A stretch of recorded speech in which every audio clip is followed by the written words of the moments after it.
Hi everyone. Thanks for clicking on this video. My name is Deanna if you're new here. This is Amina. I was trying to record this video without her, but she wants to be held right now, so this is how we're gonna do it. If you're new here, I have 2 girls under 2, and I'm currently 2 days postpartum. I'm in this video right now because my husband Kwame and our 1-year-old went to go pick up the groceries, so it's the only time this house is going to be quiet enough for me to record this video. I wanted to tell y'all my birth story, which includes the midwife's brew, but I obviously want to tell you to check with your pediatrician, not your pediatrician, your doctor, your midwife before you try anything. I'm not telling you to try anything, I'm just telling you my story and what I had to do to get this baby out. I have to give you some background before I start the whole story. I was 39 weeks and 1 day. I gave birth 39 weeks, 2 days, but at 39 weeks, 1 day, Kwame, my husband, went and he scheduled me to have a prenatal massage and a chiropractor, get like adjusted at the chiropractor. 2 things I've never done before. And when I went to the prenatal massage, I was like, what's the point of this? I asked the lady and she was like, it's really just to help you relax so that your baby can feel comfortable enough to come out, because if you're stressed out, your baby's not going to want to come. I was like, okay. And I asked her about like the pressure points and everything, because I read there's some pressure points that you can push to help get labor started, and she was like, yeah, I'm not allowed to touch those, so you're just here to relax. So I was kind of upset about that, but I did relax and it was really nice. And then after that, I went to the chiropractor, and I don't know what kind of chiropractic juju this man did, but he held like one part of my hip and he did like this on the other side of my belly, and I could feel the baby like shift and move. And I think those 2 things, especially the chiropractor, is what made my water break later that night. I also did a bunch of things prior to, like in week 37 and week 38, I did a lot of things so I can help my labor and help my body get ready for labor, because I did not do any of those things my first time when I was pregnant, and I was in labor for like 17 hours. It was a really long time I was in labor. This time I was only in labor for 3 hours. So anyway, that night when I got back from the chiropractor, I woke up out of my sleep at like midnight, maybe 12:30, and to some really strong contractions. And I went to the bathroom and I saw that I was losing my mucus plug, like losing more of my mucus plug. So I was like, all right, cool, baby's about to come. Went back to sleep, woke up, I felt like a pop inside of me, and then just a gush of water. Now with my first pregnancy, I didn't have a gush of water. I had like slow leaking water throughout the day. So this was the first time I actually had like fluid just coming out of me, and I went into the bathroom and there was a whole trail of water, and I was like, Kwame, I think my water broke.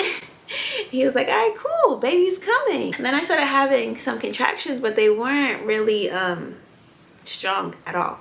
They were there, and they were there every 4 to 6 minutes, but in between I was just talking like this, so I knew that the baby was nowhere near ready to come.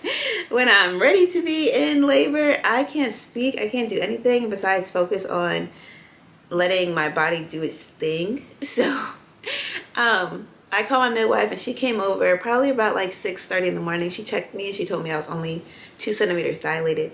So I was like, oh man, like the baby's nowhere near here. So she gave me a whole bunch of things to do, like walking and lunges and all of that. So I tried to do that throughout the whole day, and it didn't work. Like my contractions had stopped completely. My water had already broken. So you know me, I'm going over to Google to figure this out. Like, how long can the baby stay in the belly without the amniotic fluid? So I was getting a bunch of different answers, like 24 hours, 48 hours, because if not, you're at an increased risk of infection for both you and the baby. So I was like, oh, no. And I let my midwife know, and she was like, well, I think we should try the midwife's brew so that it can kickstart labor. And I was like, like I wanted to do the midwife's brew before just to start labor, but it was so many mixed reviews on it. And she was like, no, it should not hurt the baby, it shouldn't hurt you. So she gave me a recipe, and it was 3 ounces of castor oil. And I was like, honey, I'm not taking 3 ounces of castor oil. No, thank you. I'm not doing that. Because the bottle that I had was 4 ounces. I'm like, I'm basically taking the whole bottle. I'm not doing that. Oh yeah, the reason that I ultimately chose to do the castor oil is because I was like, it's either a risk of me not going into labor and then having to go into the hospital, which there's nothing wrong with going to the hospital. But if you're planning a home birth like I was, I'm not trying to do that. So it was either wait until my body just decided to start contracting again and have the baby come out, or, you know, take the castor oil. So I had 2 options. Like, I didn't feel like the castor oil was too terrible. I just wanted to listen to my body, and I was like, all right, cool. I feel comfortable. My midwife is telling me that it's okay for me to take it, so I'm just gonna take it. But I tweaked the recipe, obviously, because like I told you, she told me to take 3 ounces, and I was like, absolutely not. I'm not doing that. So I took 3 capfuls of it, and then I mixed it with orange juice, and then I also mixed it with, it was 1 cup of orange juice and 2 tablespoons of almond butter.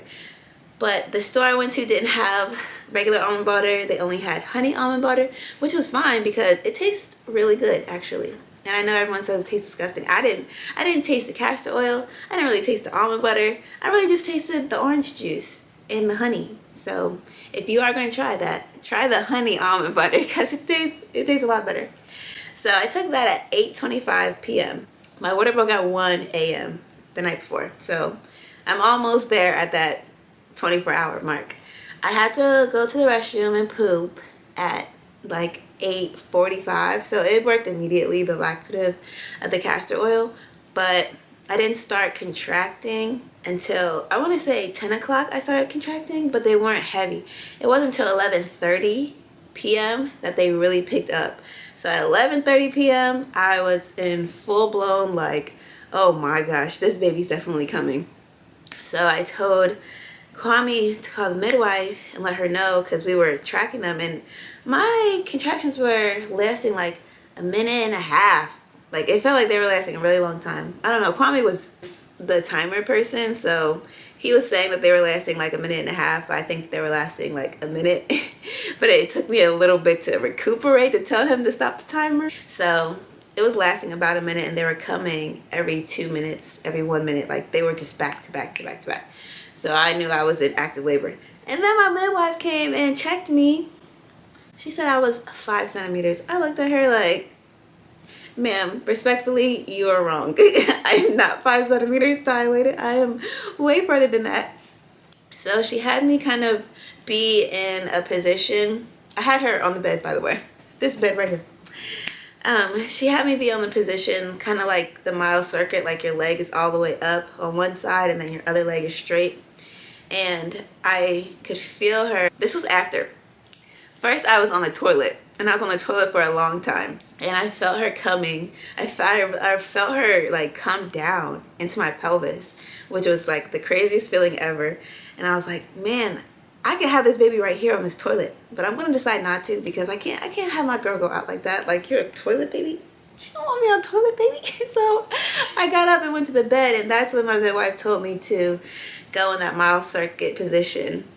And she was like, don't push yet, because you're not there. And I'm like, ma'am, I can't stop my body from pushing. Like, I'm not pushing. I'm trying to breathe through them, but my body is like pushing by itself. I'm not doing it. So then we changed positions, and she was like, you can lay on your back and have your legs up. And I was like, I don't want to do that either. So I gave birth on all 4s on the bed. That's how she came out. And she was born at 2:30 in the morning. So I was really in labor for about 3 hours, and it went really quickly. It went very smoothly, and I feel like once labor started, it went fast because of everything I was doing before, just like moving my body, getting exercise, drinking the raspberry leaf tea, the okra water, all that. I was doing all of that. So I think that is what helped me. The midwife's brew, the castor oil, whatever you want to call it, that is what put me into active labor for sure. Like, it didn't break my water or anything, but it definitely put me in active labor. I was able to have her. I pooped that one time, and then another time when I was on the toilet. But other than that, I did not. And I think that's also because I didn't take too much of it. I only took 3 capfuls instead of like the 3 ounces that my midwife was suggesting I take. But yes, that was my story. It went a whole lot faster this time around, my second time around. And we also did a lotus birth, a partial lotus birth, so that video will be coming out soon. And I don't know, I might also put the actual home birth up, or I may not, I'm not sure. You guys let me know if you want to see that. I'll put it up if you guys want to see it. We did record it though, so yeah, that is all. I hope that you enjoyed this video, and if you're new here, don't forget to subscribe so you don't miss any more videos. I post twice a week on Wednesdays and Sundays, so I'll see you guys on Sunday. Thank you. Peace.